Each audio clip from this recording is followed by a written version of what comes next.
Hello and welcome to the Scramble. Today we discuss UNLV's government CSUN, the debate that was set to occur on April 9th, and hear from UNLV's current student body president, Christopher Royce. I'm Sarah Coker and this is the Scramble.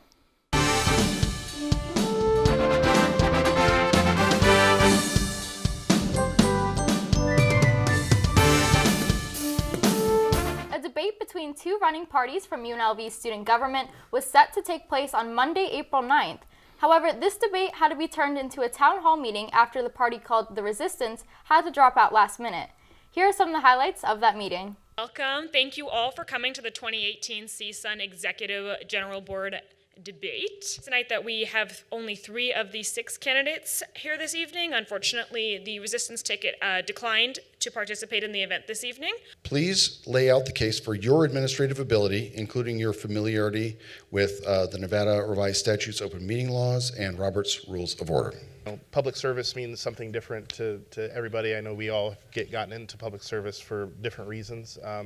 And I think those reasons should be allowed to kind of flourish and kind of be fostered. The hardest part of leadership is thinking that, hey, I know what the students need, but oftentimes people don't, and that's okay. You're not supposed to be a perfect person. You're supposed to learn through the process of your position. And I feel like I've learned a lot, and I still have a lot to learn. But expanding on that and making sure that students are being out there and being involved and going to our events and getting them more involved with the Las Vegas community as well. And giving them more access to scholarships, which I think is the hardest thing for many students to find, especially here at UNLV and with nonprofits and their own scholarships. First things that I noticed when I first became student body president was the amount of difficulty it requires to be able to embrace and see everyone's different point of view.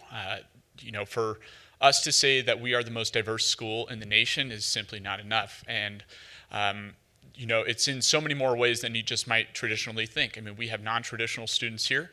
We have one of the largest veteran populations in the United States here at this university. And we have students from all countries around the world, all walks of life, all socioeconomic statuses. And so I think that with a diverse population of students, it requires a diverse engagement of students. Not everyone has the same access to resources. Not everyone wants to be contacted via social media. Not everyone wants to be contacted via email.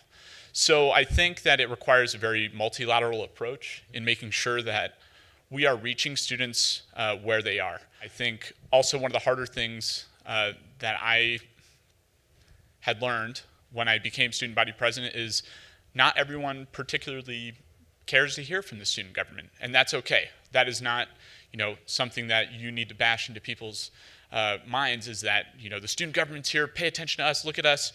But what is important is making sure that you are doing those things for those people, even if they are not listening, even if they're not being engaged, if they're not giving you feedback. You should still be providing access to scholarships. You should still be providing, a safe campus environment for those who are vulnerable. And we should be making sure that we're supporting all students who pay tuition. We reached out to the Resistance team for an appearance on the show or any comments.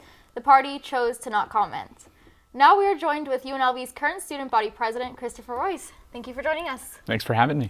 One of the first things that I want to start off with is one of the mission statements that you mentioned in an email that goes to all students and in the town hall meeting is that student safety is a large concern for you. Just how important is student safety? Well, I think it's not just important, it's an expectation that students should all have at UNLV. I've worked tirelessly throughout my term to ensure that campus safety is brought up as a real topic of discussion, not only with university officials, but with the administration, the state's officials. So I think it's really important that we make that a strong topic of discussion. It's an expectation, not just an issue. Is UNLV being an open campus a concern for you? Well, we are a public university, and I think that some of our resources should be available to, the public. However, we need to recognize that with an open university comes some challenges that perhaps private universities might not face, and I think that is, having students being aware of the environment around them, but also making sure that we are putting in every single possible measure that we can to make sure that students are safe on an open campus. So what needs to be changed, and what have you been doing in order to ensure campus safety? That is a loaded question. Well, so there's a lot of things that need to be changed on campus. I think that it starts not only with informing students and giving them the opportunity to be able to learn, not only to protect themselves, but more importantly, it's important that we look at how our current security management systems work. There are 3 different ways to enter any kind of building at this university. We have traditional lock and key methods, we have the proximity cards, and you also have the rebel cards that you can use to access the student union. So with that, there's an issue where there's a disparate access of ease of access to buildings. Another one of the things that I find really important is making sure that we are addressing the issue of emergency notifications, especially with the new emergency phones that we've had gone up, thanks to one of our senators, Samantha Bivens. In the past, she had made a real strong push for those. We want to make sure that the university is communicating with students about emergencies and doing it in an effective and very punctual manner. So you mentioned the new emergency phones. There's a new app, right? The Rebel Safety app that you guys have been using. Has that been effective? Have people been using that? Yeah, so there's all kinds of uses for it. You can also request a security officer to walk you or drive you to your car, depending on what their circumstances are.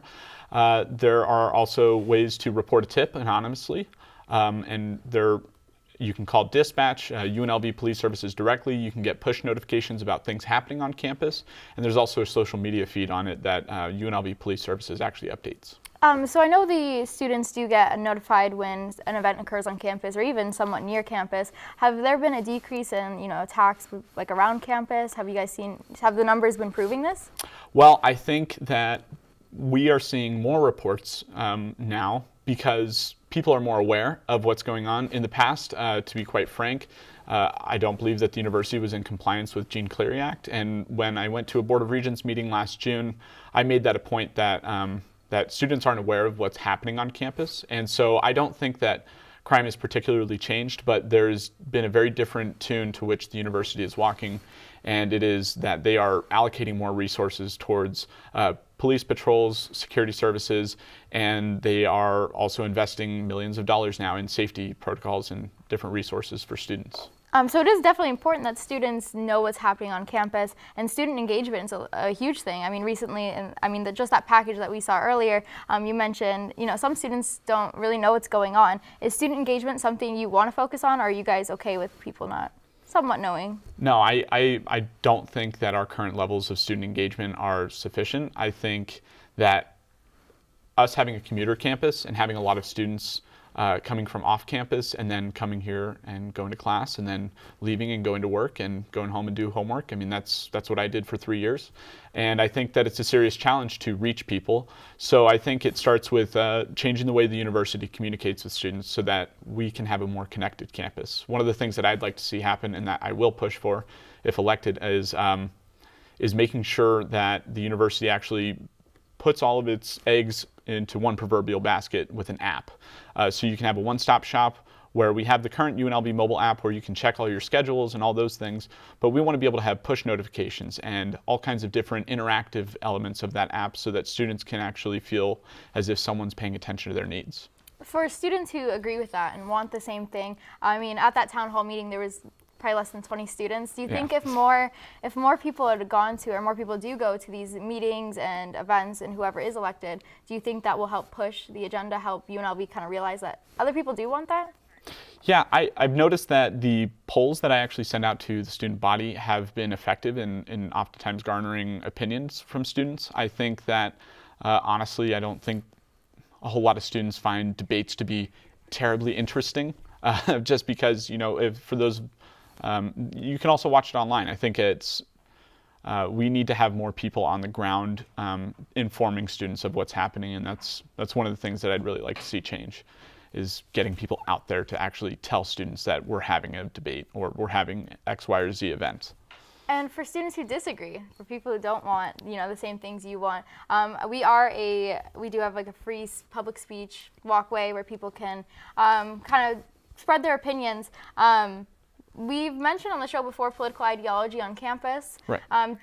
Do you think that we are kind of a too liberal environment? Do you think we should be pushing for more conservative views or be more accepting of it? Do we represent all students? Well, I think that's a really good topic to bring up. I think that there's a lot of students who feel like they're left out of the conversation, no matter what side of the political spectrum they're on. And I've always been a champion of free speech and people sharing their opinions and their ideas.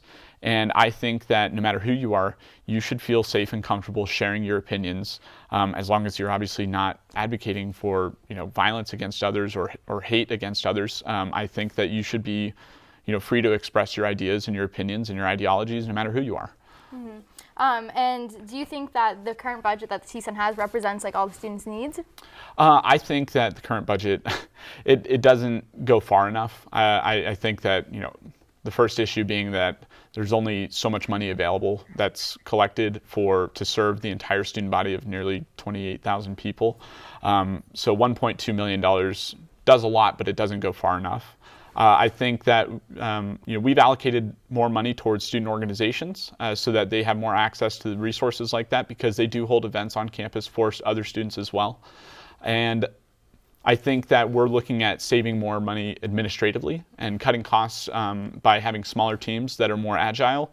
And in doing so, we can put more of that money towards civic engagement, getting students registered to vote no matter who they want to vote for, getting students informed about the issues, and giving people the opportunity to actually share their voice. Well, that is our time. Thank you to UNLV Student Body President Chris Royce for the interview. We'll be right back with a discussion on what UNLV students think about CSUN.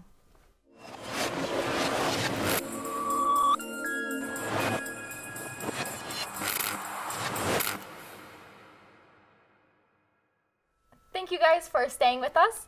I'm joined by UNLV journalism sophomore Errol Porter and UNLV journalism student Ray Verderamo. Thank you guys for joining us. Thank you. I'm going to start with you, Errol. About CSUN, my first basic question would be, what do you know about CSUN? Honestly, not very much. I only know what my brother would tell me when he was going to college, when he was the student body president of GBC. But I can't remember any of that, so not a lot. Ray, do you know a lot about CSUN? I know that every once in a blue moon I might get an email from them, and I just kind of accept, okay, that's CSUN. I have absolutely no idea. Trash. Do you think that that you should be reaching out to know more about them, or do you think that's really the job of the student government? I think they can only do so much what they can. I think they should reach out as much as they can. As far as the reciprocation, that depends on the student themselves and doing it. Because they send the emails, I'm the one who puts it in the trash. When I could, actually look at it and go to like CSUN events or something, but. And Ray, what do you think you can do to learn more about it, or is it your job? It's not my job, but however, it is. I do believe that it is the school and the school government job to educate me on, as a student, to know what affects me. If there is an entity that makes decisions on my future, they better tell me what it is. They need to tell me what it is. If you're sending me emails, I have the right to know why. I have the right to know what significance you have. It's kind of like telling me, charging me for tuition and not telling me what the fees are. I have the right to know. So in our tuition, $30 goes to CSUN from our tuition. Do you know where that goes? It goes to CSUN, and CSUN could be Mars. It could be towards costumes.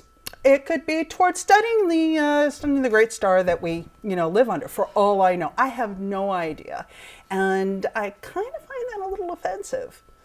Do you know? If it goes toward costumes, I'm all for it. Oh, well, yeah, sure. Yeah. I mean, yeah, we're all for garb. I mean, I'm totally cool with that. It's the mystery. Yeah. Mm-hmm.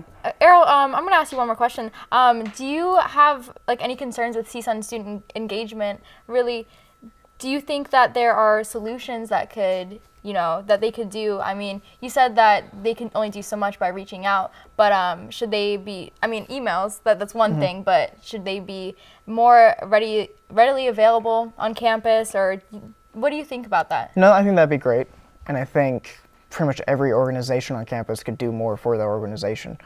But I keep going back to what I said before, where it depends on the student. Like, Ray wants to know answers, but she wants to know. some students just don't care. So, and that's up to the student to ask and try to, like, if CSUN wants to educate people, it's up to the student to listen and ask questions. Well, yeah, sort of, kind of, not really. I mean, I get what you're saying, but I think it should be the choice of the student to be able to, if the information is out there, Yeah. then the student has a choice of either accepting that information or trashing that information. But it should still be available. Yeah, well, if they refuse to answer a question, then that's a different issue entirely. But as far as putting it out there initially and putting out that you can ask questions, which I don't know if they do or not, I think they do that just fine. Okay. Do you guys think that the campus would be better if we actually focused on it more? I mean, we have a lot of people, especially if you live in Vegas. I don't know if you guys grew up in Vegas, but one of the common stereotypes is UNLV is referred to as University of Never Leaving Las Vegas. Do you think that people would be more, the campus would be better, people would recognize the better facilities that we have if that we focus more on CSUN, where that money's going, and how much effort or lack thereof that they put into actually making the campus a better place? Well, we can't really determine that unless we know what it is. I don't know if it'll benefit the city or benefit us. I have no idea. You know, it really depends on what exactly they do and what their focus is. As for engagement itself, I think the school does a pretty good job. You know, we have Student Engagement Day. There is a website where you can see, I think we have something like 150 clubs, and we have, I don't know how many fraternities and sororities that we have. I don't know the vast of the Greek life, but I do know that information is out. As a matter of fact, I was just inducted into the National Society of Leadership and Success on Saturday. So thank you. Yeah, I thought that was kind of cool. So thank you. So, but the thing is, I wouldn't have known what that was. I wouldn't even know that was an option if the school did not reach out to me. So I think it does a fairly good job. The problem is the upkeep, because it's run by students, and students have jobs, and students have lives, and students have homework, and students have, they're already, so of course, there are some students who, want to take on as much as they can and do as much as they can and engage, but so many times we bite off more than we can chew. So. Well, I want to present the same question to you, really. We already talked about solutions and things like that, but do you think that would you personally, I mean, we can talk about the vast general, campus life if they all do it, but what really matters is how the campus pertains to you. Would you personally be more involved in clubs and communities and join, leadership societies if you knew about it? Yeah, I would think so. That's easy to say. I'm lazy. But yeah, if I really knew about it and if I was interested in it, I'd definitely do it, yeah. Well, yesterday there was a town hall meeting where we got to go there and we got to interview some of the guys. Yesterday we interviewed the vice president, the current UNLV student vice president, and we got a clip of him talking about a database he's going to be working on for a scholarship. So I want to present that to you guys right now. Okay. Cool. It's a database of different scholarships that UNLV provides, different colleges provide, as well as the departments and the president's office, as well as the Las Vegas community itself. That requires nonprofit work, Clark County scholarships work, and one thing that I've really focused on is to build that relationship with the Public Education Foundation, who does the same thing for CCSD high school students. But however, I've been working with them to try to expand it where it's also like college students as well. I've been collecting all these scholarships, and I have roughly 200 scholarships already made for this next year, which we are going to start having it come out soon. Do either of you guys actually use scholarships, first off? I have a very hard time finding one that fits me because, first of all, I'm non-traditional. And I'm also in a curriculum that's, we are in a curriculum that's not particularly popular with people of my demographic. I am also single, and I am also, I'm a lot of exceptions. So most of the scholarships out there are either for women in general, and they're very limited, or They're for journalism students who are freshmen and just leaving their house, or they're, you know, in the traditional. But I absolutely would. If there were more available to me. And the scholarships and the grants that are for non-traditional students are, you know, I don't, you know, I'm not in the right curriculum. It's usually for biology or engineering or, you know, or the sciences or education. So. Do you see these same struggles, Errol?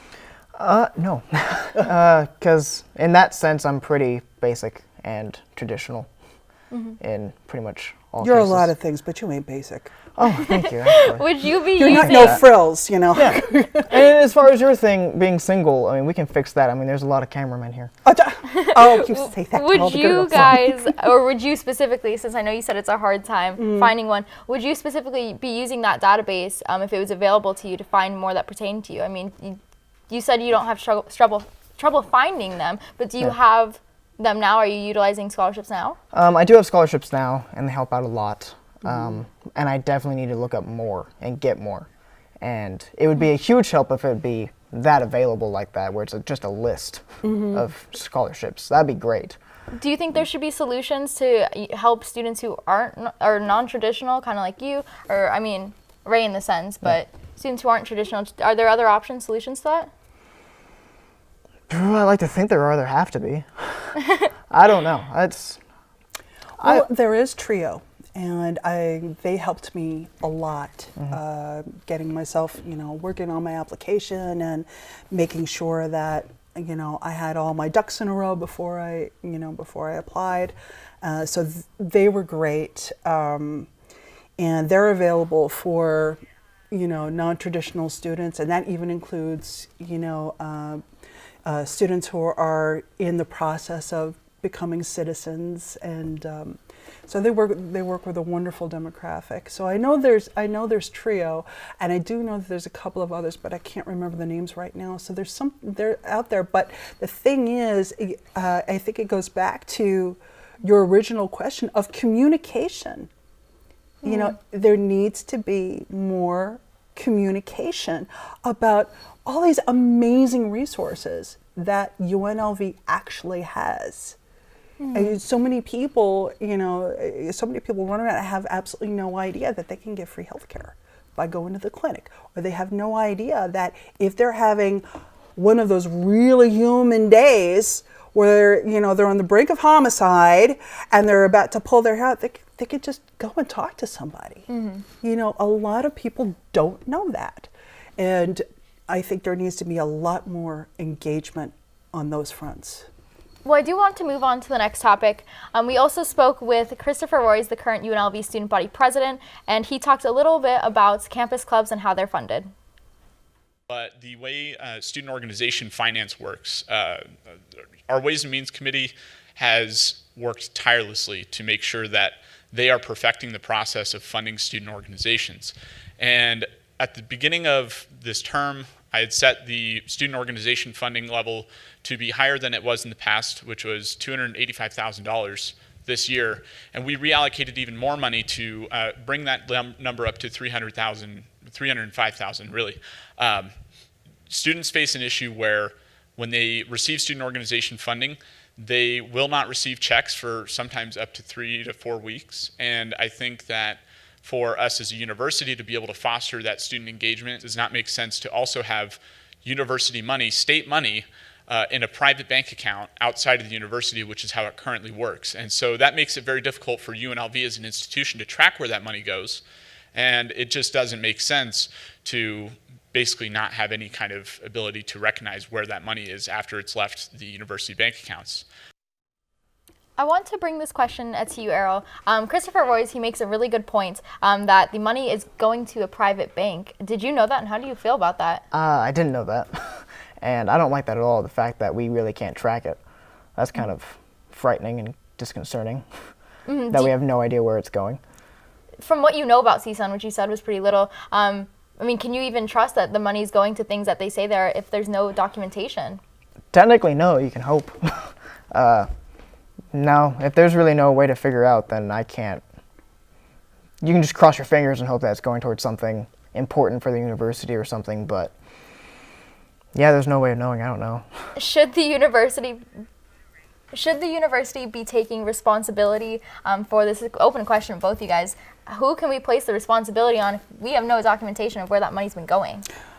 Oh, well, it can't lie on the students. It's No. not my job to be, Columbo and chase everybody down. And nor do I think that any student should have to chase after the Treasury and the fiscal, the financial officers to figure out where our money is coming from or where it's going.